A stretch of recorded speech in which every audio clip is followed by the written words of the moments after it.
Bismillahirrahmanirrahim. Assalamu alaikum. Jule namaste sasrika. So today in this video we are going to talk about the book Ladakh, the Moonland, which is written by three scholars. Actually not scholars, they are professors. They are Professor Tokan D. Sumi, Professor Mastao Oki, and Professor Fida M. Hasnain. So the first two professors are from Japan. So I am sorry if I have mispronounced the words, because I am not aware of the names of the Japanese names. So it's written like Tokan D. Sumi, Professor Mastao Oki, and Fida M. Hassanan is from India, and he is Muslim too. So it would be very interesting to go through this particular book, that how they represented Ladakh. And the another interesting fact about this book is that it is written after 1972. So in history of Ladakh, Ladakh was prohibited from outsiders from 1947 to 1972. So it was due to strategic.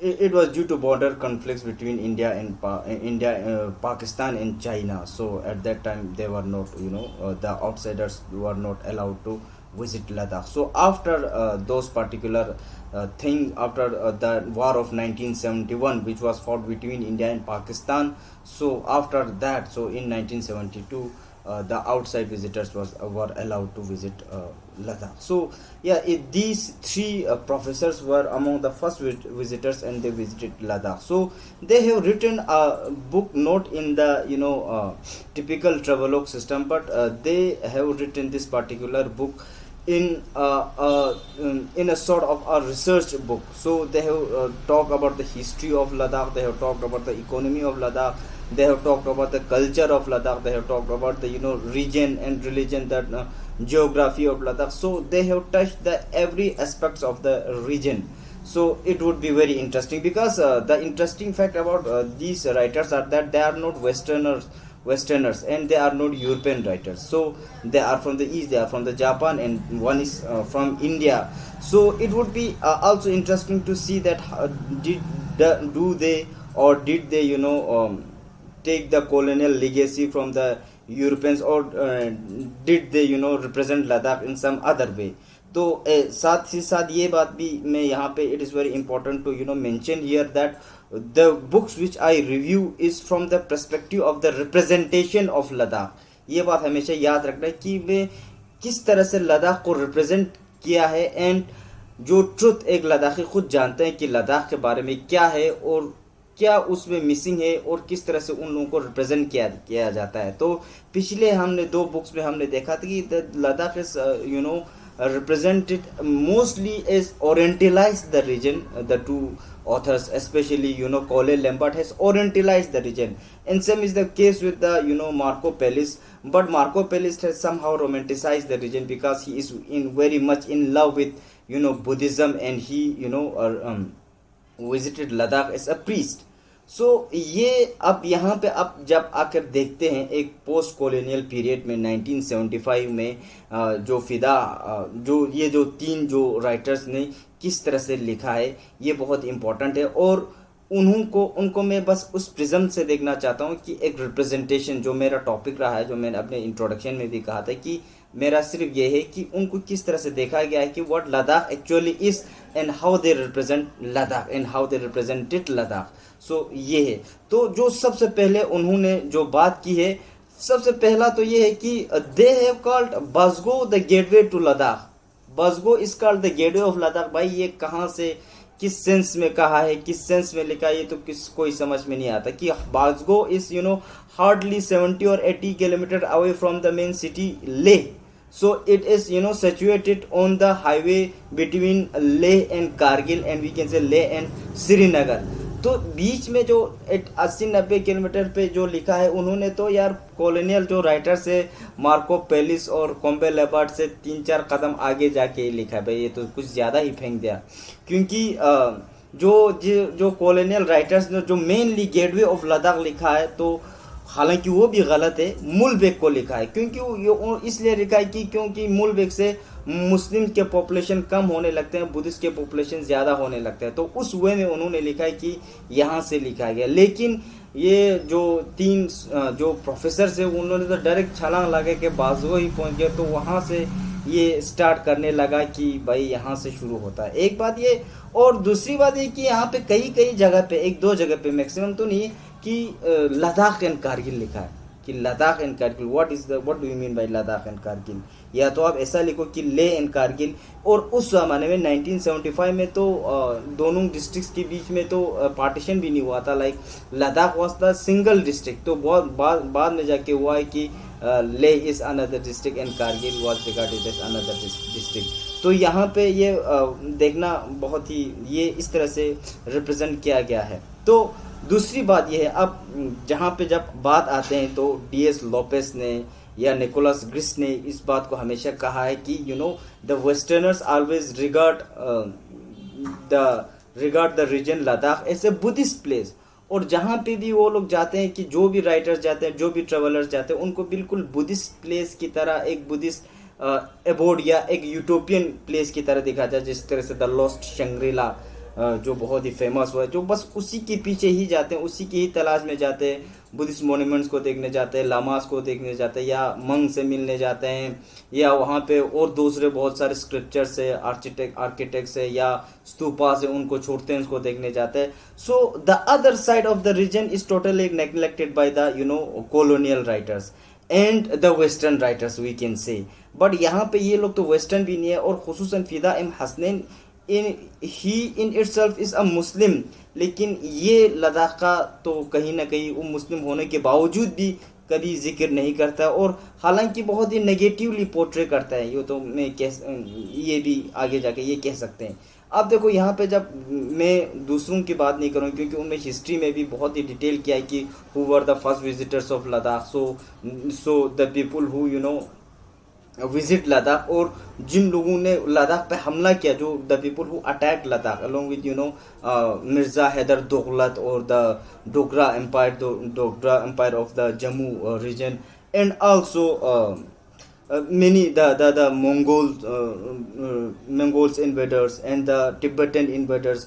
और साथ साथ में जिस तरह से Mongol और Tibetan ने किया था और उसके साथ मस्जिद बनवाया था, ये सारों का जिक्र क्या है, तो मैं उन पे नहीं जाऊंगा। मैं बस I am stick to the culture, people, identity and religion, how they represented these things। So first thing they talk about is the ladies of Ladakh, कि लद्दाख में ख़वातीन का हैसियत क्या। तो वो लोग लिखते हैं कि ladies need not to agitate for equality with men. तो उन्होंने कहा कि बस कुछ एजिटेट करने की ज़रूरत नहीं है, कोई ये बोल सकते हैं कि कोई जिस तरह से फेमिनिज्म में होता है, फेमिनिस्ट बहुत सारे आइडियोलॉजी करने वाले बहुत सारे एहतिजाज करते हैं, रैलीज के शक्ल में निकलते हैं, ऐसी करके कोई ज़रूरत नहीं, क्योंकि लद्दाख में there is already equality in Ladakh. हर चीज़ एजुकेशन में भी हो, हर से फेयर में है, जिस तरह से मर्दों का है उस तरह से लड़कियों का भी है, और इक्वल राइट्स तो है वहाँ पे, इक्वल राइट्स है, ये कोई ऐसी बात नहीं है। और second one is they retain, ladies specially females retain a powerful position in Ladakh.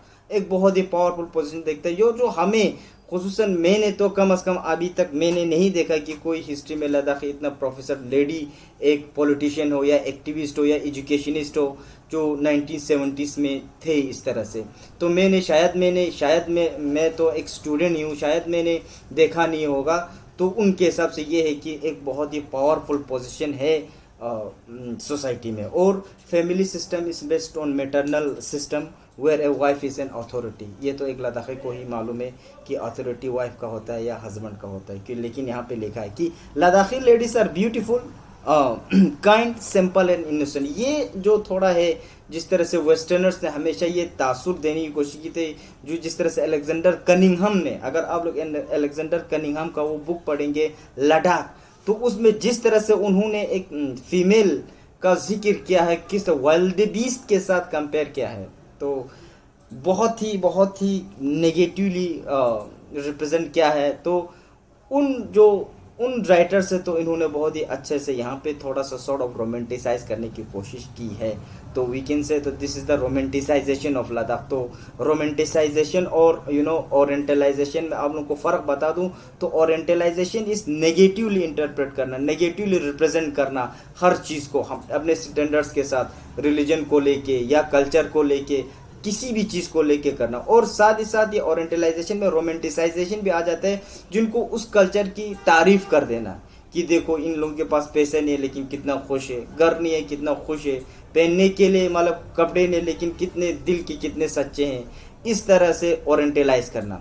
अब same is the case with main here, लोगों को भी इस तरह से रिप्रेजेंट किया है कि men are also kind, generous and helpful of Ladakh, the men of Ladakh, no incidents of crime in Ladakh. So ये कुछ हद तक काफ़ी मतलब सही है, काफ़ी मतलब ट्रू हम कह सकते हैं, क्योंकि इतने बड़े पैमाने पर, जिस तरह से मैंने पहले एपिसोड में भी कहा था कि why Ladakhis mix genders while speaking Urdu and Hindi, उसमें भी मैंने कहा था कि जिस तरह से आजकल कंटेम्प्रेरी पीरियड में जो इंसिडेंट्स देखने को मिलता है, मर्डर्स हो रहे हैं, रेप्स हो रहे हैं और ब्रूटल मर्डर्स, ब्रूटल रेप्स जो है कंटेम्प्रेरी इंडिया में अभी है, उस तरह से लद्दाख में बिल्कुल भी नहीं। ये एक इंसिडेंट भी आप लोगों को देखने को नहीं मिलेगा।